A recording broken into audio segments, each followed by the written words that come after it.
Hello， 大家好，欢迎来到新酱装修笔记。今天我教大家如何巧妙玩转反向海淘，在全屋装修这个大坑中，轻松省下5位数美元，为你的钱包减轻负担。通过充分利用海内外资源，掌握省时又省钱的诀窍，让装修更加轻松。先来看一下前后对比，以前的窗帘由几块色彩各异的零碎布料拼凑而成，摆放随意，看起来廉价又凌乱。而现在安装了一套风格统一的窗帘，中性色调完美融入室内环境，整个视觉效果更加舒适。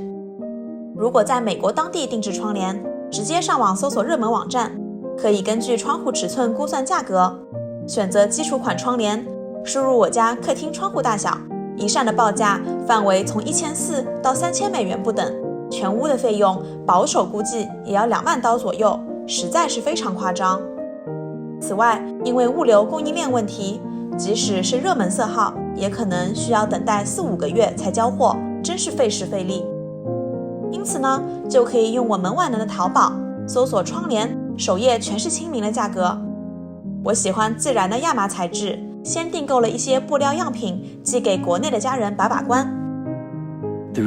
days later， 3天后就很快通过视频会议挑选了满意的颜色和材质，根据商家的建议选择了幅宽、拼接方式和悬挂零件，最后仔仔细细测量了家中所有窗户的长、宽、高度，汇总成表格发给商家。短短几分钟后就拿到了报价清单，总计13000人民币，折合1800多刀，再加上我们挑选的宜家窗帘杆，总计2000多美元，几乎是美国当地报价的零头，立省2万刀，真是太实惠啦！一笔1万，开不开心？之后就是把我们的成品窗帘和零件装箱漂洋过海，约1个月左右抵达美国，运费总计150美金，包裹直接送到家门口。接着就是拆包、安装、调试，商家会把每个房间的窗帘分门别类，国内寄出的都是成品帘，可以自己直接安装，省去了一大笔美国的人工安装费。由于运输过程中布料被挤压得比较厉害，特别是亚麻材质容易起褶皱，所以需要稍微熨烫一下。我们一共挑选了薄纱帘和亚麻帘2种，还加了厚实的遮光内衬，层次多变，可以营造不同的光线氛围。全部收拾好以后，就可以把它们挂起来啦。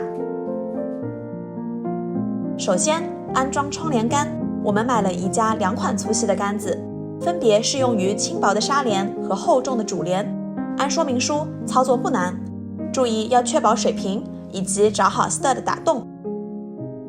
这里有个小技巧，为了更大气的效果，装窗帘时可以从天花板直接垂到地面，增加整体感，而不是刚好装在窗沿上方。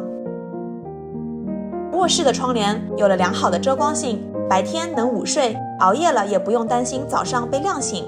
更棒的是，我们还装了自动开合器，躺床上也能无线遥控，强烈安利哦。最后说一下这次反向海淘的感想吧，一个当然是价格优势，其次与美国客服电话或邮件的沟通方式相比，国内客服更迅速及时，可以满足高度个性化的需求，在售后服务上也都有问必答，总体非常可靠。最终的效果如图所示啦，亚麻窗帘素雅简练，让家里的氛围都柔和了下来。本期视频就到这里，希望大家喜欢，我们下期再见，拜拜。